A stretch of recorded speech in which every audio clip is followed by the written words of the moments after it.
নামাজ আদায় করার ক্ষমতা নাই। যে সালাতে উস্তাদ কুরআন পাকে বলছে সালাতে উস্তাদ নামাজের হেফাজত করো। আরে যে সালাতে উস্তাদ সেই নামাজ, সে নামাজের অর্থ যে কি আমরা সেটাই তো জানো না। আর সেটা জানতে হলে একজন কামেল মুর্শিদ ধরতে হবে, তবেই যে সালাতে উস্তাদ কি তবেই জানতে পারবে। আর নামাজ কিভাবে আদায় করবে তাই বলছে আমার দাদা হুজুরের গুরু, উনি আমাদের বড়বাপ হোসেন, তিনি বলেছেন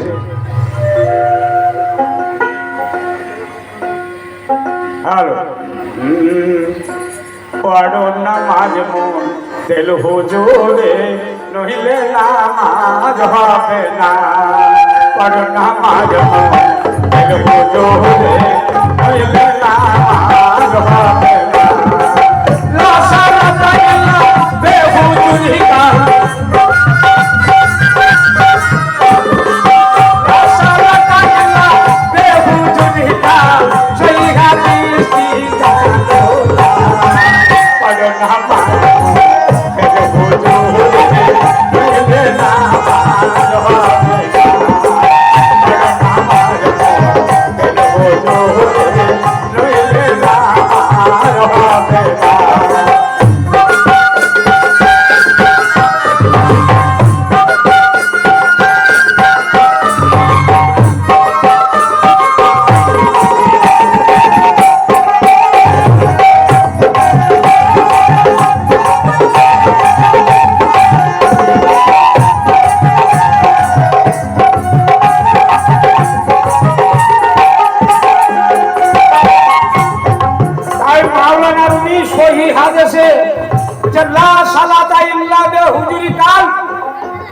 সহিহ হাদিসটি দেখো না, মাওলানা রুমি তিনি বলেছেন, মাওলানা রুমি যে আমি কোরআনের মগজকে তুলে নিলাম আর হাড় হাড্ডি পড়ে থাকলো।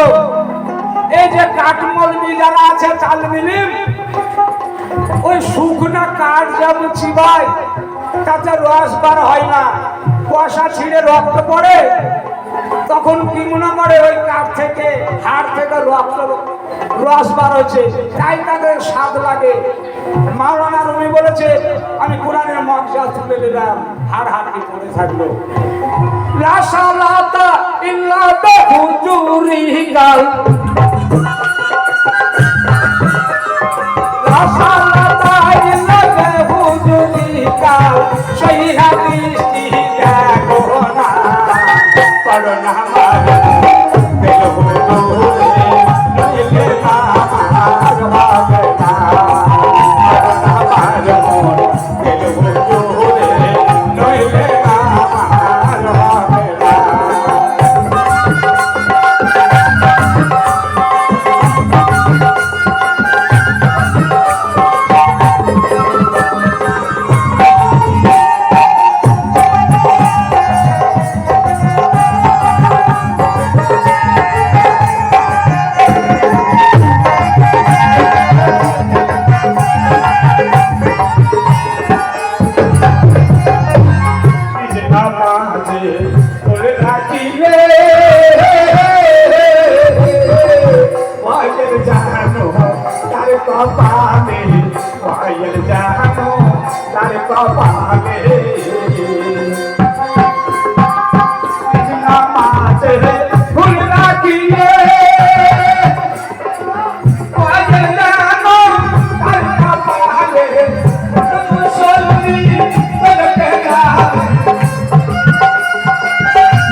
থাকিলে তারা তারা অন্ধ, যারা চক্ষু থাকতে দর্শন করলে না, কর্ণ থাকতে শ্রবণ করলে না, অন্তর থাকতে বুঝলে না, তারা পশুর সদৃশ্য। তারা খায় আর কি করে? বাচ্চা পয়দা করে। মানকানা ফি হাদিহি ওমা বনি ইসরাঈলে, তুমি যদি চিনে হুজুরি দেবে, যদি নামাজ আদায় না করো, সে নামাজ বৃথা। ঢিকির মতো ঢিকিতে যেমন মাথা ঢুকে ঢুকে সে স্বর্গ পায় না, সে বেহেশতের নীলাও কিছু দেখতে না, তাই সেই মাথা ঢুকে শুধু কপালে খাটাই বলতে আর কিছু হবে না। এই হুজুরি দেবে নামাজ পড়তে হবে, সেই মসজিদ চিনে। তাই কি বলছে?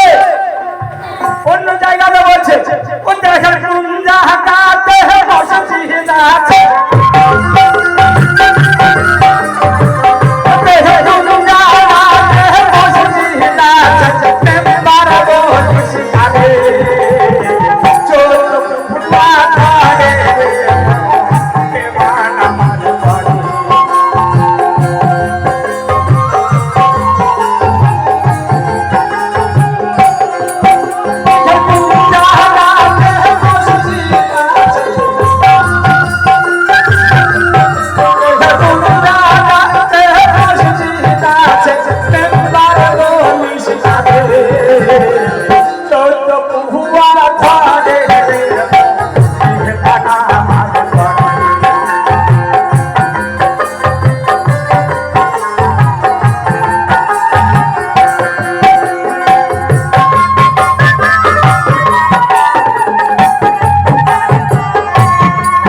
আছে, মসজিদ আছে, সেই মসজিদ চিনতে হবে।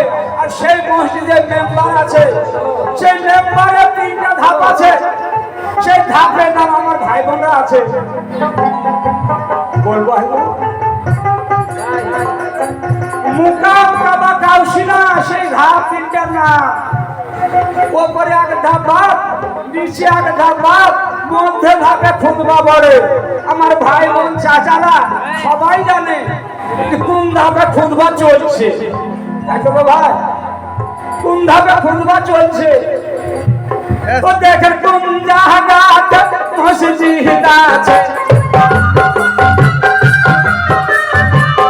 দেখেন কোন জায়গাতে মসজিদ আছে, মেম্বার বলিস সাথে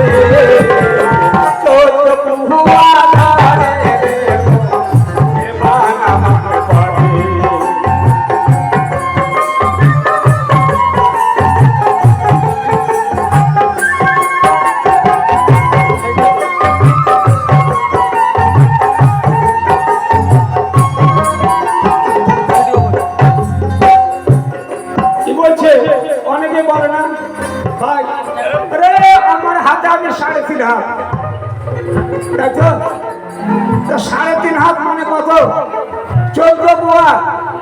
দেখবেন একটা গরু যদি থাকে, কারো 10 পোয়া থাকে, কারো 9 পোয়া থাকে, কারো 12 পোয়া থাকে, হাট যায় কিনতে, লরিতে মাপ করি, আরে ভাই পোয়া গরু কিনবি, 10 পোয়া খাড়ায়। নিজের হাতে হাতে যখন মারা যায়, তখন হাতে মাপলে কত? 3.5 হাত। এই দেহটা হচ্ছে 3.5 হাত, এই 3.5 হাত মানে হচ্ছে 14 পোয়া। এই দেহের আছে, সেই মেম্বারে চিনে যদি কেউ হুজুরি দেবে নামাজ আদায় করতে পারে, তাছাড়া তার নামাজ সারা জীবন ভোর সে যদি মাথা ঢুলে তার নামাজ হবে না। জাবাদানি জেগিরে দিল না থেকে দেখানা, চেহারা হাসিলে নামাজে পান জাগনা, এই খালি ফলে দজর কার কপালে, এই খালি ফলে দজর কার কপালে, জোহরু গোর আদি উপাসনা, পড়ো নামাজ গুল দিল হুজুরে, হইলে নামাজ হবে না।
ভাই হাতে পায়ে কাদা লেগে থাকলে পানিতে ধুলে পরিষ্কার হয়। আমার অন্তর কিসে ধুবো গো? অন্তর কিসে ধুবো? আমরা ভিতরে যদি ময়লা থাকে তাহলে উঁচু করে যদি পবিত্র হওয়া যায়, পুকুরের মাছগুলা ওর মতো পবিত্র আর কিছু নাই, ওর তো সব সময় পানিতে থাকে, তাই তো? তাহলে ওর কিন্তু বেশ আগে যাবে। তাই বলছে কি আগে হও না মাঝে অজু, তারপরে করো উজু। পাক মানে পবিত্র হওয়া, তার নাম হয় উজু। আগে নামাজে অজু মানে ঝুঁকতে হবে, ঝুঁকি যাওয়া। তাই এই ঝুঁকি যাওয়া পবিত্র হওয়া একজন কামেল পীর ছাড়া পবিত্র কেউ করতে পারবে না, কামেল মুর্শিদ ছাড়া পবিত্র করতে পারবে না। তাই বলছে নামাজে ওজু তোর কোলে হেদা নুরে আসে গো হেদা, নামাজে ওজু তোর কোলে হেদা নুরে আসে গো হেদা। কোন সুরে তাই পাই নামাজে নূর পাই,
yeah.